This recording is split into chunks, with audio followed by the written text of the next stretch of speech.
Nagbabalik pa rin po ang Salamat Doc. Para tulungan ang mga cervical cancer patients, isang biking tour ang ginanap kamakailan. Narito ang highlight sa ating Health Patrol.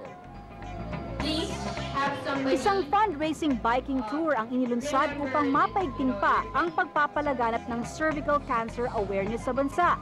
Tinatayang 12 Pinay ang namamatay dahil sa sakit na ito araw-araw. Pero maaari itong maiwasan kung may sapat na kaalaman ang marami tungkol dito. Kaya naman sa pag-iikot ng mga siklista sa buong Luzon, layunin nila ang magbigay ng libreng lecture tungkol sa cervical cancer sa mga bayan na kanilang madadaanan. Ang nasabing biking tour ay pinangunahan ng Braveheart at Sikap sa pakikipagtulungan ng ilang pribadong kumpanya at mga sikat na personalidad.